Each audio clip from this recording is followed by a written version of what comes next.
Welcome back, everybody, to another episode of Sully's Mistake Factory. And what are we talking about in this episode, guys? Well, we are going to tackle the thing that I've kind of been dreading here, and that is getting this all removed and getting the new panel put in place so that we can mount the inverter charger there. We move this battery charger over to there. We can take that outlet, move that to there, and take this globe off, drain it out, and then we can put it back in place without that wood board right there. That is really easy to say, and under 30 seconds we can go ahead and Zeus it together. But it's another cold day down here in the bilge, and nothing is going to be pliable and or flexible, and it's going to fight us, I can promise you. But we're going to dig in and see what we can make happen. So without further ado, guys, let's get after it. So let's get after it. Hopefully, like all the other pain in the ass projects on this boat that I put off, this one doesn't end up being too hard. Taking a quick glance at it, we talked about, guys, is having to pull this globe off of here so that I can put the new piece of starboard on. Well, first things first, this globe is actually through bolted to this piece of wood right here. So the good news is there's 4 screws holding it in place. Bad news is we have the exhaust hose, which means it's wire reinforced and it's cold, as you can see my breath, I'm sure. So less than flexible. We're gonna have to try and get that out of the way so we can get a screwdriver in there so we can pop this off. I've gone ahead, I've secured the power for the battery charger so we don't have power going into that, and the outlet right here has also been secured. So I think I'm just gonna kind of start from the top, work my way down on here, guys. Move that outlet over first, move this over, and then move this. The water pump just gets popped off, that'll kind of stay in place. Then we can bring our piece of starboard into the mix, make sure that it's gonna fit. And once we know that it fits, then we can go ahead and land this onto said starboard, and then we can bring the inverter over here and see if it's going to fit, and then figure out all the wire runs for that as well. I think that's gonna be a lot. I don't think we're actually going to get an inverter wired up or anything today, because I don't even have the AC wires run over here for that yet, for the pass-through portion of it. But if we can get this done in this episode, getting this swapped over here, getting that swapped over here, and maybe learn a couple of things along the way, I'm going to call that a success. So let's speed this thing up into a time lapse and get this thing popped over.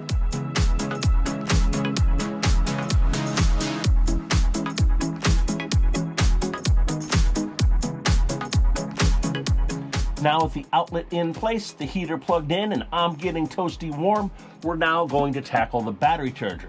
Now it is just 4 screws holding this in place. And I do have enough slack in my wires when I did do the rewire with this running the larger gauge wire on it last year. So I should have enough slack to simply take this and Zeus it over here to this side, in theory. So I'm gonna go ahead and do that. Like I said, the power to this has been secured, so there is no AC power going to it. So we're gonna go ahead, slide this over there, and if we have a problem, well, then we'll stop and we'll reassess and figure out the best practices from there. But anytime I can get a little advantage, I'm certainly gonna try, and if I don't have to undo 1, 2, 3, 4, 5, 6 wires, 7 wires on here, I'm gonna certainly try and take that chance. So put the old Milwaukee to the task here, guys, and let's see what we can make happen. This is certainly going to be another case of it'd be really nice to have a second set of hands, but I don't know where the hell they'd fit in here if I had a second set of hands. So go ahead, we're going to loosen this guy up a little bit, and then we'll loosen this one up a little bit. And capture that screw so it doesn't go down into the abyss of the bilge. And then we're going to take this one off over here.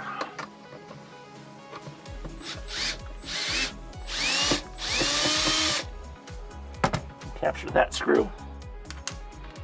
And let's see how this is going to work. Again, guys, it's really cold, so the wires really don't want to play nice. So that will be a fun factor here. And let's cut a couple of zip ties to give ourselves some flexibility here and allow this to play, hopefully, a little bit nicer.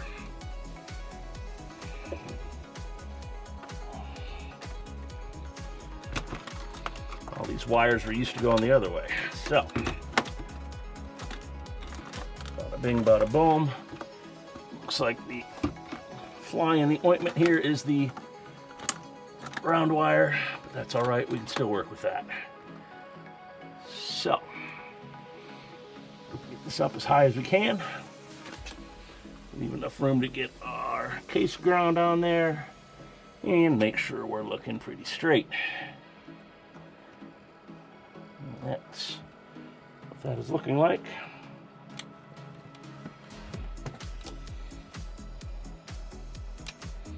Now comes the sketchy part.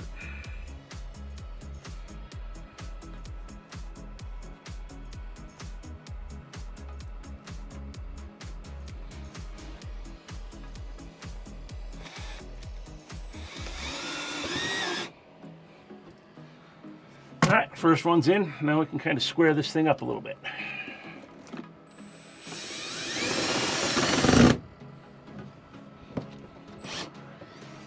All right. Slide two more in and that'll be done, and this will all be nice and cleaned up and ready. All we have to do is pull the water pump off, Zeus that, and then see how close we are with our starboard.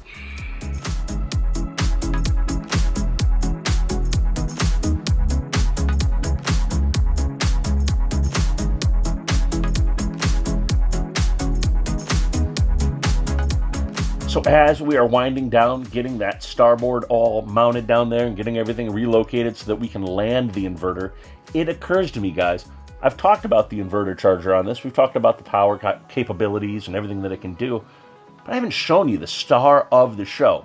Well, at least one of the stars. I think there's two stars in this whole series this year, and that's the solar, and that's this, the inverter charger right here. So, figured I'd show it off for you guys. This is the Freedom XC Pro 3000 inverter charger, guys.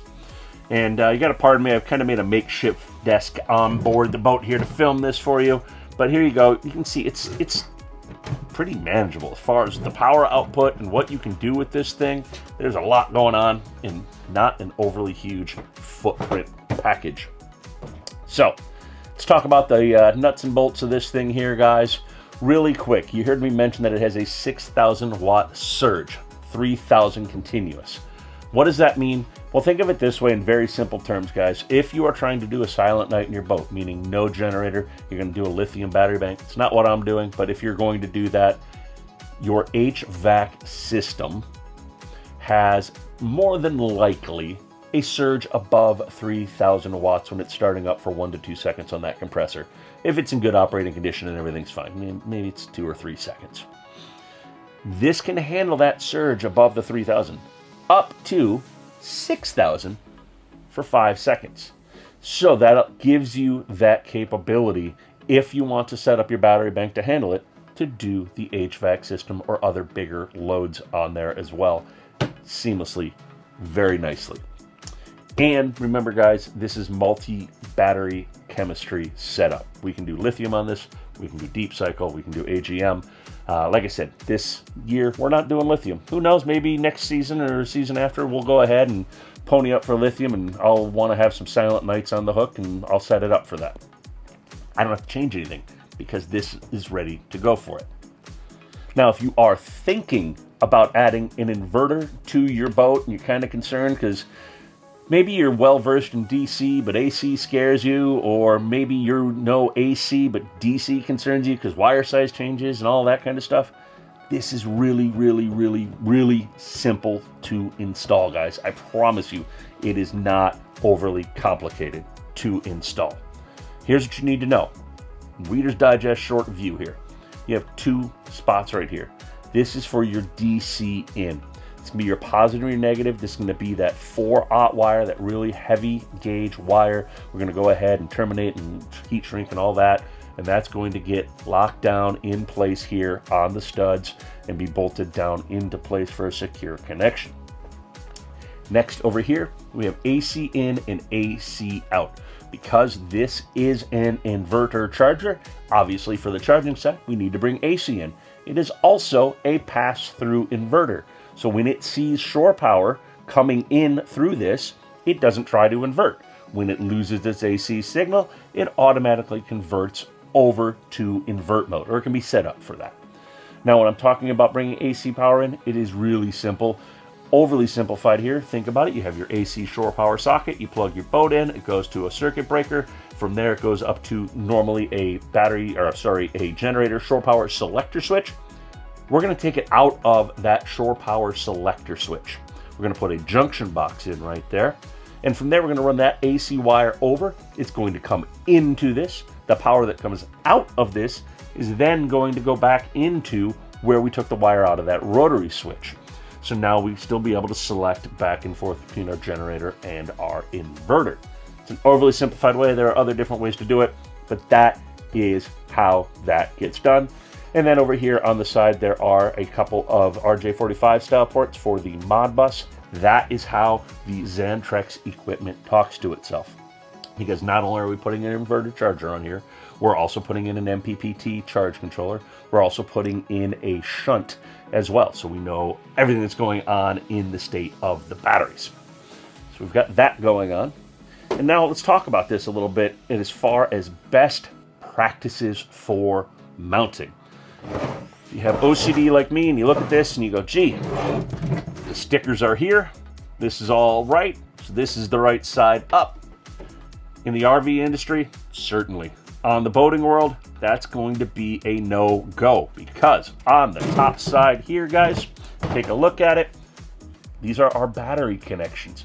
We can't have this sitting up like this and risk water dripping down. Now, yes, this should be mounted in a dry space, but it's a boat. There's condensation, there's humidity, water, life happens. We want to plan for that. So that is why we don't mount it this way. You look on this end, we have two cooling fans on here because the byproduct of creating AC power with DC is going to be heat, and we need to displace the heat from the unit. So obviously we can't mount this one up this way because water's going to come in. So the only right way to correctly mount this per ABYC standards is on its side, guys. Make sure when you're mounting this, you think of those considerations. Yes, aesthetically it might look pretty. Yes, it might be in a cabinet in a cabin and you'll never see it.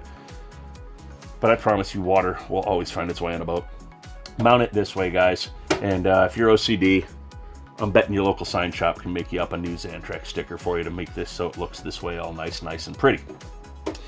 And this also has this display on here, but again, this is a local display. You can connect it via your phone, and we are going to be installing a remote display as well. I've got a couple of tricks up my sleeve for that and trying out a couple of different things with that one.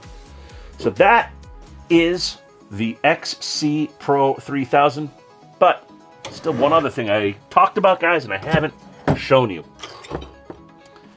That is this guy right here. This is the MPPT charge controller. This is up to 60 amps of solar power can be handled on this. I think I'm at 56, so I'm right at the edge. I think I'm fine. I haven't decided whether I'm going to do series parallel, mixing a couple of different things. We're going to talk about that in a future episode when we get up onto the hardtop. That might bring that amperage down a little bit more, but this will handle everything we need it to do. And again, a very simple install point, guys. Look on this as far as solar, you have to have some form of a charge controller.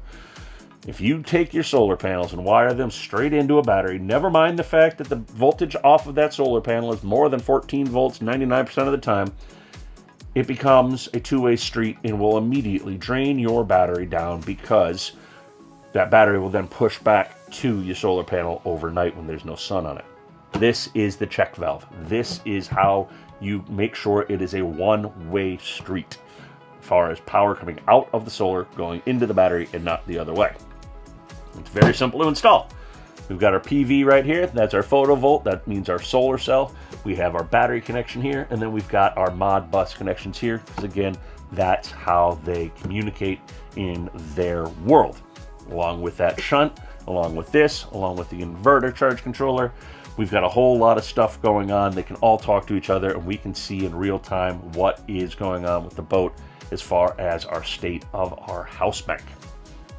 So, guys, figured, you know what, that's just kind of wanted to show off some of the things. We actually got the product on hand, and it occurred to me, I haven't shown it to you yet. So, before it gets all bolted up and everything, that's it. That's the charger inverter. This is the charge controller. And, yeah. So, that's what we've got going on for this week. Next week, we're going to be doing the battery tray. I think we're making some modifications and some changes there talked about doing that at the starboard. I think I got a couple of different ideas I want to try out for that one.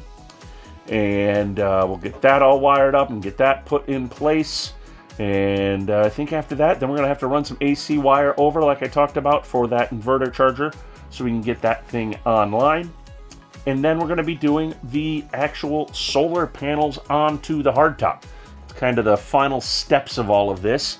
And if you guys remember, they are peel and stick style solar panels. I'll show you guys that as we get a little bit closer.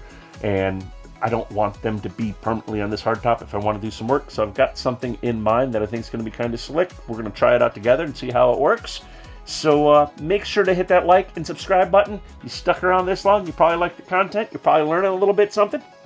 And if you have any questions about this entire install, leave it down below in the comments. Let's talk. Let's see what we can learn together, guys. So that's it. That is this week's Sully's Mistake Factory. And stay tuned. We'll see you next week with more of the build. Peace.